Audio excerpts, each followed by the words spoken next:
I have a kid and amefika the age where they are causing tantrums. So swali ni, is it okay for a parent to apologize to the kid? Juu kuna siku ameniambia, mom, say sorry. And I was shocked, ama this is the new parenting. I feel like y'all don't understand that children are human beings and they are way smarter than you ever think. Sometimes the tantrum is them being unable to really vocalize and say, this is what is hurting me, this is what is triggering me. It's them seeking validation for you. Sometimes your kid is doing too much, it's because they want your attention. They're trying to get you to understand what they need, what they want from you. And sometimes we're very caught up with, I am the parent, so my word is it. It's either my way or the highway. Of course, your kid is going to be frustrated. And as a mother of a former toddler, my friend, please just be very empathetic. Treat them like a human being. Treat them the way you would treat Njoroge, okay? Understand that he's a human being with very big emotions and very valid emotions. So when they're causing a tantrum, instead of you saying, wewe nyamaza, or you lashing out, sit down with your kid and ask him, hey, what's going on? Are you okay? Do you need a hug? Can we talk about it? Can I get you something? Go down to their level. Don't always lash out. And if you do something wrong towards your child, say sorry. Apologize. Normalize apologizing to your child. We're no longer African parents of old where they used to apologize by saying kujo kule sapa. No, when you do something wrong to your child, be enough of an adult to say sorry. Just sit down and say, I am so sorry I shouted at you. I am so sorry I did this. I was really tired and I'm sorry I took it out on you. It's that simple.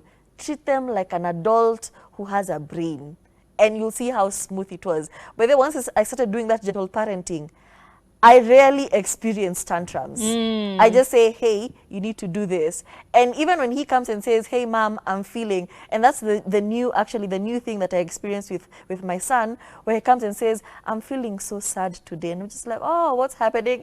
It's so exciting and so fascinating because in the moment I'm just like, oh, this is happening. But I'm also calm. Oh, what's happening? And it's very interesting to see them open up to you in such a way. So just create such an environment for your kid. Let them come to you. Even when he causes an accident, and this happened the other day, I was at my mom's house, and I was just sitting there, and my son dropped a cup of tea on me, and I just stood up, went to the kitchen, came and wiped the table, and my mom was just like, what do you mean? And my son followed me to the kitchen and said, Mom, do you still like me? I said, oh, it's okay, it's an accident. And we went and cleaned up together, and my parents are just like, what do you mean? What do you mean you didn't shout and say, kwenda huko hata vunja yote, mwaga iko ndani ya thermos?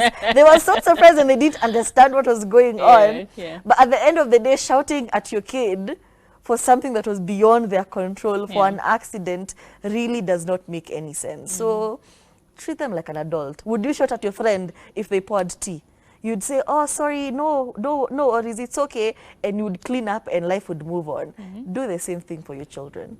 I feel like we've spoken about this on a segment probably on YouTube where we spoke about learned helplessness. And it is things like these that cause your child to learn helplessness. Like they become so adept to, I never do anything right. I can never do anything right. My mom always said I can't do anything right. It is these little things that you do now when the child is making mistakes and when the child is trying to be vocal about themselves, when the child is trying to, you know, register as a person. I am a complete person. I need my own respect. I need to see what boundaries I can push and what boundaries you have for me. Like this is a child trying to be respectful. And the moment you shut down this child and you tell them you never speak to a grown-up like that, they will be in a position where a grown-up will actually be asking them to do something wrong. And because in their mind it's registered that I should never speak up against an elder or someone who's older than me, they'll just comply and do that horrible thing that they're being asked to do, simply because you are teaching them that their voice is supposed to be quieted down in the spaces of adults, because adults know best and you as a child know nothing, so you're supposed to listen to your adult. I personally believe like there's some adults who are just idiots as well. Like there are some kids who are smarter than than adults. And there's nothing wrong with that. Absolutely nothing wrong with that. What you need to do is teach your child what looks like good behavior, what looks like pushing boundaries, what do boundaries look like, and how do you best ensure that you're empowering them at the same time as giving them the chance to be children. Just the examples Turi has given, multiple and beautiful. I feel like when your child gets to a point of comfort and trust in you, that they're like, they can just tell you things like they're your friend. Because this is like, "Hi mom, today I'm feeling a little sad." You know, it's not, they're not talking to a parent, they're talking to a friend. It's like the way Turi would come and tell me, "Hey, yo, goddamn, I am sleepy as hell." It's like the same way the child is coming and telling, "Hey, me, I'm so tired," or "I am feeling so sad," or "I am feeling so happy," or "I am feeling very overwhelmed." It's that. That is what you want. That is what builds good adults. So keep empowering it. Don't shut it down. Find a way to make it to your own, to give it your own voice, your own agenda, and help your child express themselves the best way they can. I feel like we've gone into that